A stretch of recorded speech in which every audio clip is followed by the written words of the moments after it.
The shroud shows what Jesus endured for our salvation. Nora Creech is a lecturer on the history, science, and pastoral implications of the Shroud of Turin, which many believe to be the burial cloth of Christ. Her educational background includes earning a Master of Arts degree in Faith and Culture from the University of St. Thomas in Houston, and completing a year-long course in Shroud Studies offered online by the Pontifical University, Regina Apostolorum in Rome.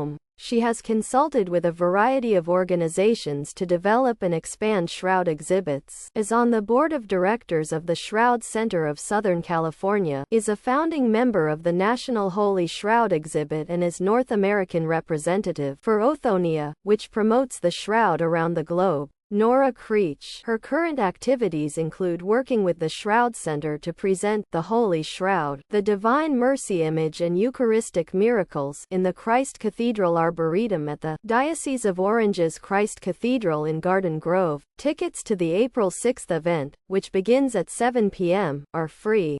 Speakers at the event include Father Robert Spitzer, S.J., who will give a scientific presentation on the shroud, and Adriana Acutis, the aunt of Blessed Carlo Acutis. As Catholics prepare for Holy Week and the celebration of Easter, Mrs. Creech offered CWR readers an overview of the Shroud of Turin and its history, and how it can offer to us a better understanding and appreciation of the sufferings and death of Jesus Christ. CWR.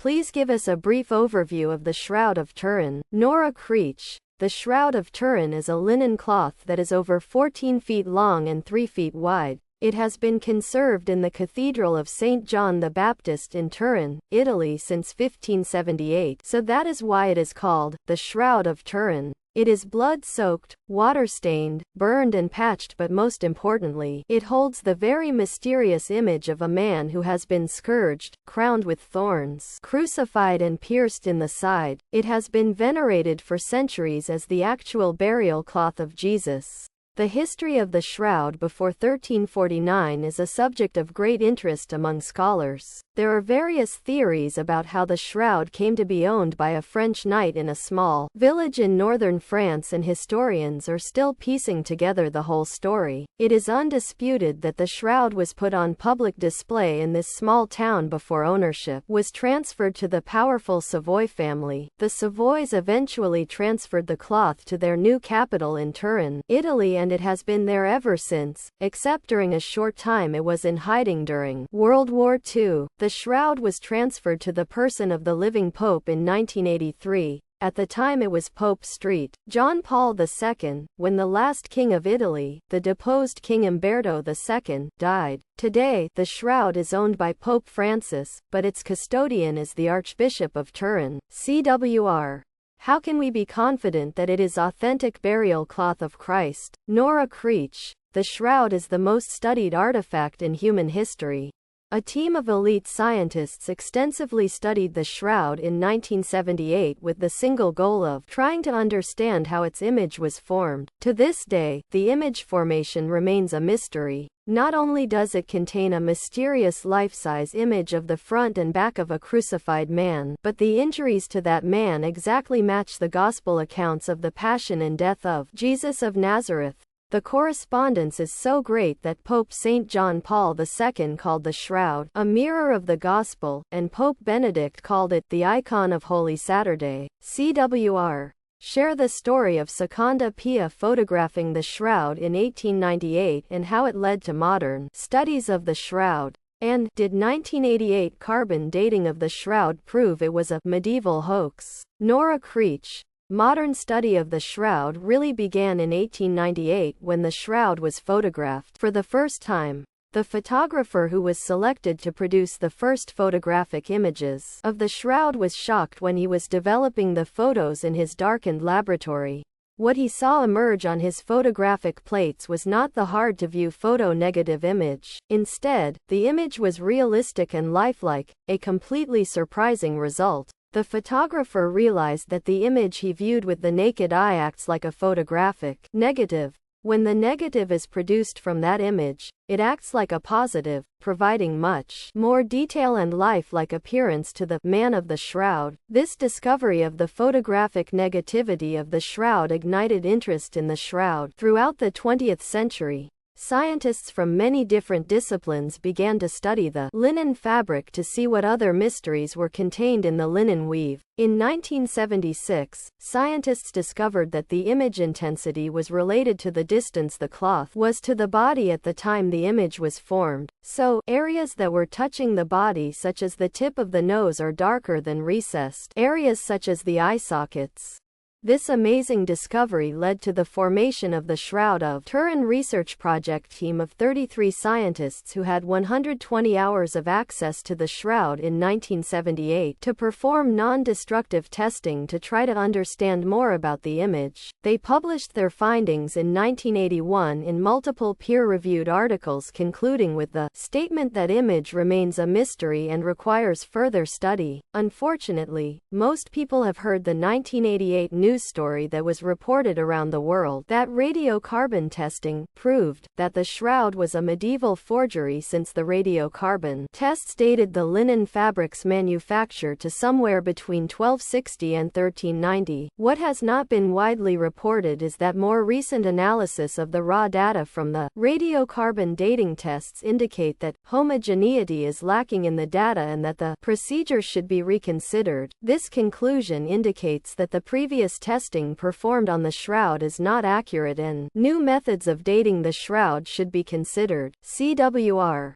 When we look at the image on the shroud, what can we learn about the person of Jesus Christ and his sufferings? Nora Creech. Some have called the Shroud a gospel written in blood. The scriptures do not describe in detail what Jesus endured during his passion and death, but the Shroud reveals a great deal in very graphic detail. The scourging that is revealed by the wounds on the Shroud was very unrestrained, resulting in wounds from the soles of the feet to the neck, on both the front and back of the naked body. Forensic scientists agree that the nail exit wound depicted in the wrist area on the shroud is accurate to hold the weight of a man's body secured to the wood of the cross, even though artistic convention depicts the nails through the palms of the hands. Jesus of Nazareth and the man of the shroud are the only people in history who were both crowned with thorns and crucified. The shroud shows that Jesus carried a heavy wooden beam across his shoulders and his legs were not broken, all in full accordance with the scriptures. To me, the most important wound is Jesus's pierced side. John's Gospel is very emphatic about blood and water flowing from the side of Jesus after his death when the Roman centurion pierced his side. It wasn't until the shroud was photographed in 1978 using ultraviolet fluorescent photography that clear serum halos were detected around the bright red blood stains from this postmortem wound.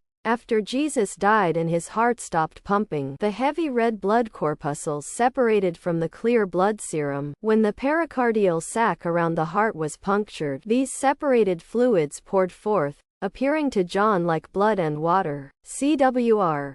How can the shroud help Catholics grow in their relationship with Christ? Nora Creech. The shroud is a visual representation of what Jesus endured for our salvation.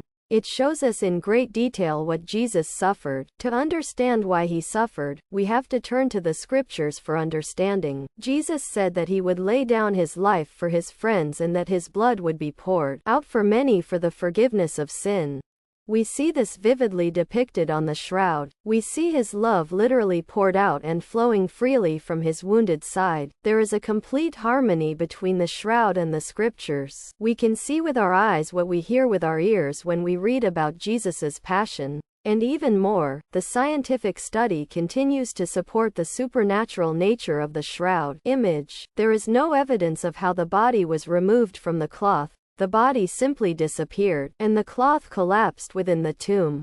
There is no evidence of decay on the fabric. In fact, the body was still in rigor mortis when the image was made, a condition of stiffening of the muscles of the body which lasts up to 40 hours after death. Despite the horrible torture that is depicted on the cloth, the face is peaceful, serene, and majestic. The eyes are closed in death, but you get the feeling that the image documents the split second before his eyes are open, with resurrected new life. Young people have been taught that there is a conflict between faith and science, but the shroud is actually the intersection of the two. The shroud invites skeptics and believers alike to probe and study and question, and to use the tools of science to try to understand this mysterious image. Meanwhile, faith encourages us to ponder the great love of God that provided the perfect remedy for sin so that we could be reconciled to God for all eternity. CWR. In your life, how did the shroud become so important to you and motivate you to promote it? Nora Creech.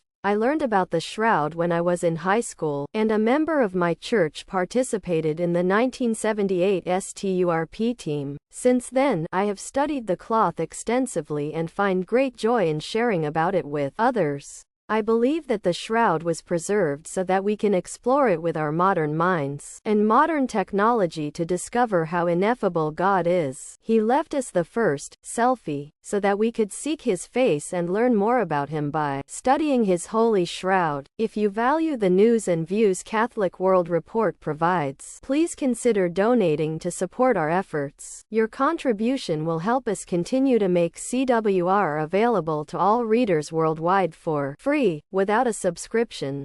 Thank you for your generosity.